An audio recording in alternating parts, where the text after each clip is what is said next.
Ya pemirsa, jika Anda ingin membeli mobil second harap lebih berhati-hati. Jangan lupa untuk cek keaslian surat-surat kendaraan Anda.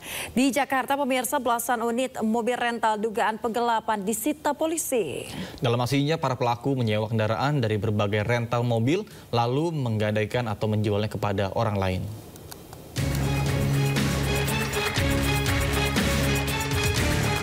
Tiga belas unit mobil diamankan aparat Polsek Kebonjeruk, Jakarta Barat terkait dugaan kasus penggelapan kendaraan. Kasus ini terungkap setelah para korbannya membuat laporan ke Satreskrim Polres Jakarta Barat. Korban baru menyadari menjadi korban penggelapan saat mobil yang disewakan kepada tersangka tak kunjung kembali. Dalam aksinya, para pelaku menyewa kendaraan dari berbagai rental mobil, lalu menggadaikan atau menjualnya kepada orang lain tanpa seizin pemilik. 8 Maret, korban menghubungi tersangka, menanyakan kendaraannya dan menyampaikan bahwa waktu sewanya sudah habis dan seharusnya dikembalikan kendaraannya. Namun tersangka HB belum mengembalikan dan dicoba dihubungi, tidak bisa dihubungi. Kendaraan yang berhasil diamankan petugas dari tangan pelaku langsung dikembalikan kepada pemiliknya. Bapak Kapolsek beserta jajarannya yang telah menemukan mobil dari hasil laporan kita ada di Bujur sangat cepat sekali untuk proses penangkapannya. Jadi saya terima kasih untuk.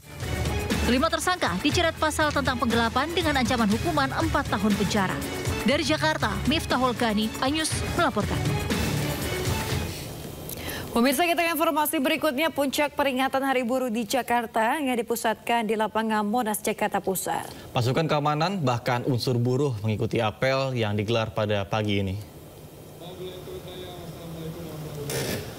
Sejak pagi tadi, pasukan pengamanan dari unsur polisian dan TNI serta buruh mengikuti apel di lapangan Silang Monas, Jakarta. Sebanyak 13.000 lebih personil gabungan TNI Polri dikerahkan untuk mengawal jalannya peringatan Hari Buruh. Kegiatan May Day 2025 rencananya akan terbagi dalam 2 kegiatan, yakni pesta rakyat dan penyampaian aspirasi. Presiden Prabowo Subianto juga rencananya akan hadir dalam peringatan Hari Buruh di Monas.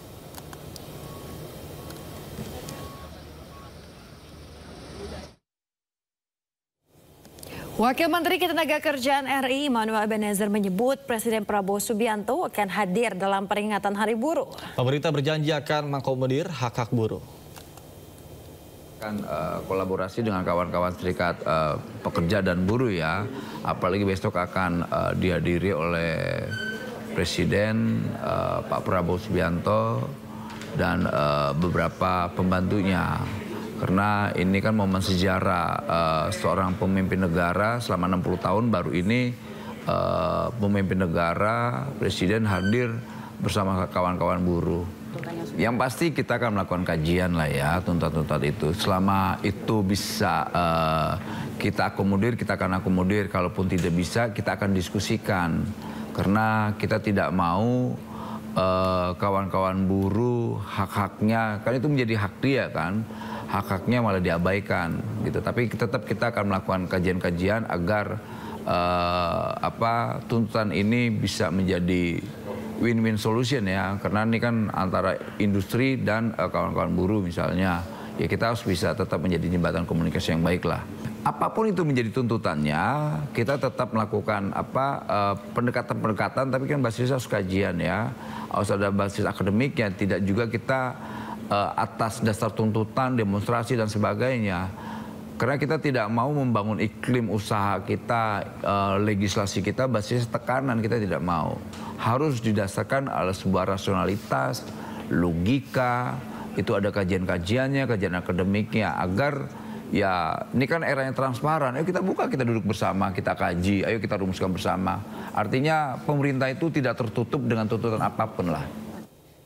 Pemirsa, sebelum melihat puncak peringatan Hari Buruh di Monas, kita akan memantau pergerakan massa buruh dari sisi pinggiran Jakarta serta akses menuju ke kawasan Monas. Sudah ada rekan Syahreza Zanski di Pulau Gadung, Jakarta Timur, dan juga Brigadir Cici Rangga di kawasan Tamrin, Jakarta Pusat. Dan kita akan ke Pulau Gadung terlebih dahulu, ada Syahreza.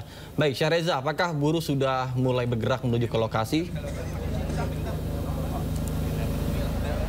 Ya baik Hari ini, pagi ini sudah mulai banyak sekali kumpulan buruh yang berkumpul di kawasan industri Pulau Gadung. Dan kini saya bersama teman-teman buruh yang nantinya akan menuju ke kawasan Monumen Nasional untuk bisa menyuarakan tuntutan mereka soal kesejahteraan para buruh di Indonesia. Dan saya akan mengajak Anda tentunya untuk berbincang secara langsung oleh Ketua Umum KSPSI Jumhur Hidayat. Selamat pagi Bapak. Ini begitu ramai sekali para kaum buruh dan juga sudah mulai berkumpul.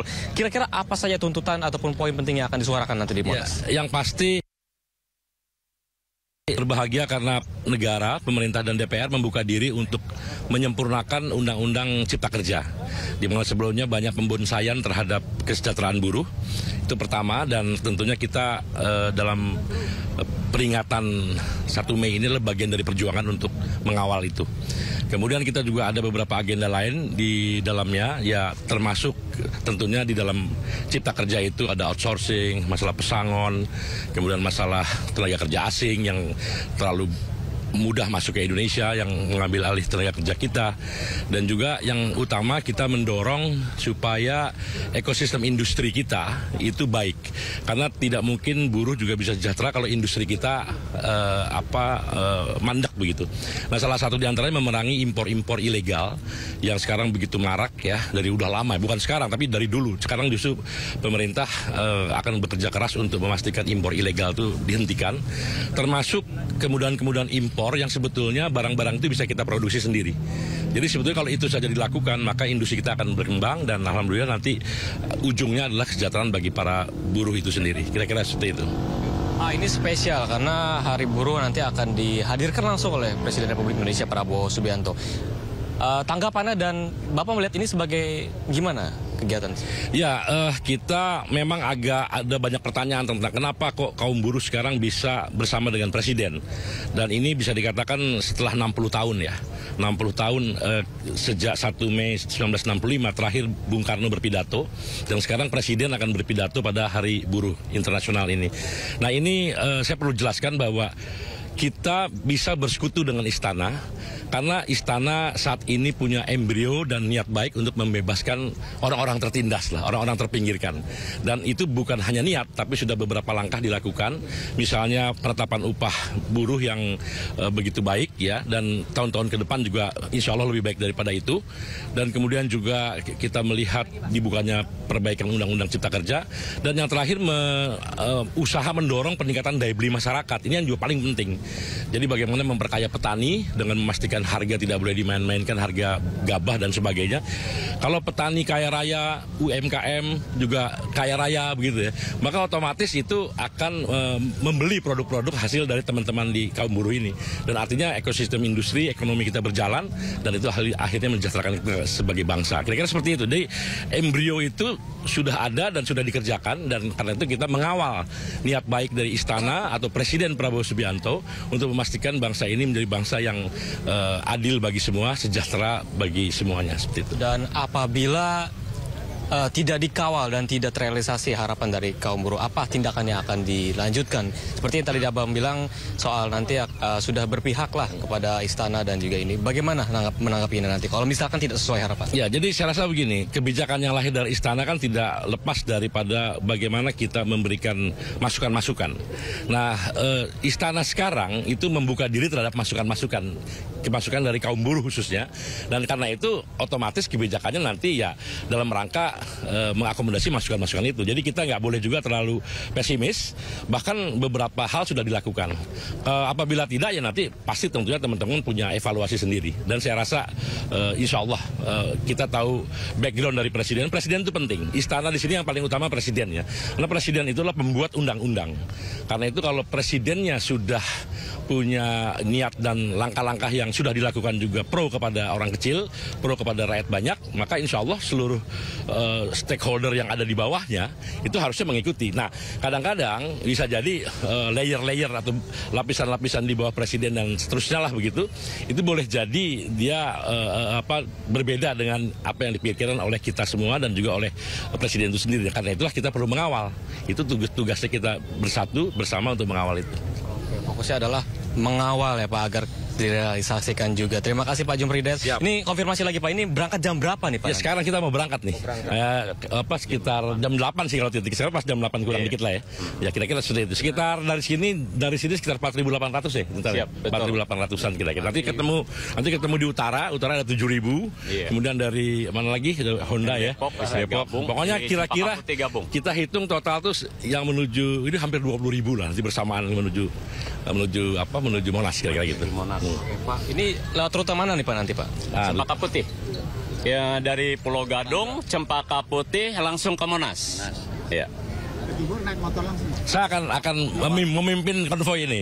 Ya, saya langsung memimpin konvoi nanti ketemu dengan teman-teman yang ada di jalan. Terima kasih atas waktunya Pak. Semoga terrealisasikan harapan dari Ketua Umum KSPSI dan teman-teman lain di buruhnya. Oke. Terima kasih Bapak atas waktunya.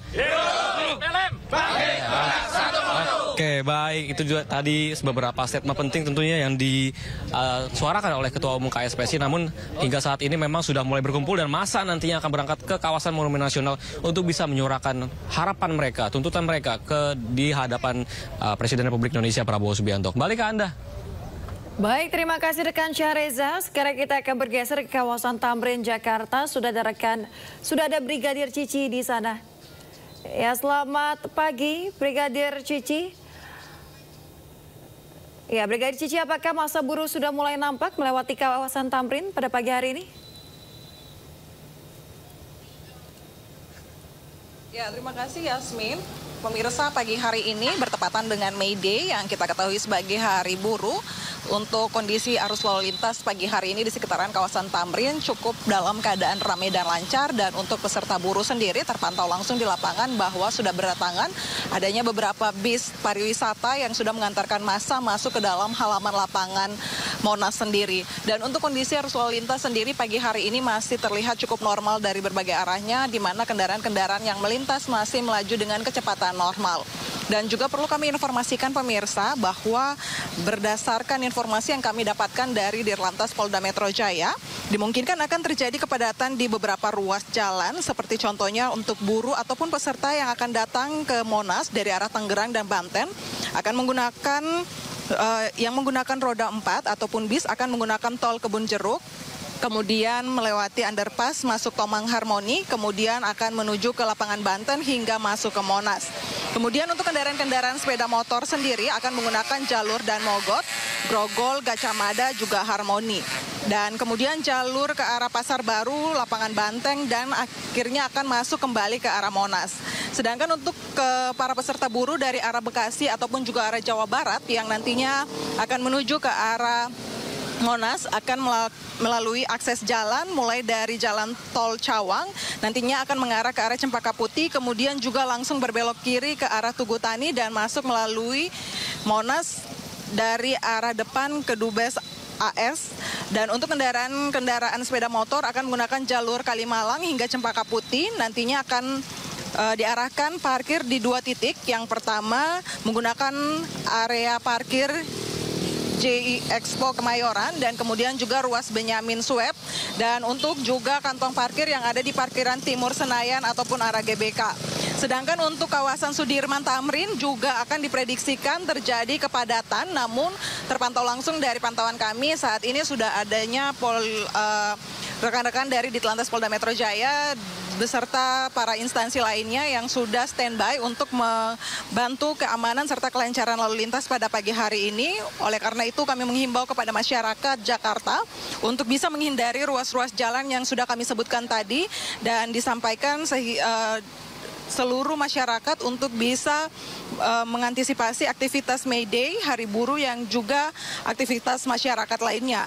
Dihimbau kepada seluruh warga masyarakat untuk menghindari ruas jalan mengarah Monas, Sudirman, Tamrin, Tomang, Harmoni, Rawamangun, Senin, Tugu Tani, DPR, MPR.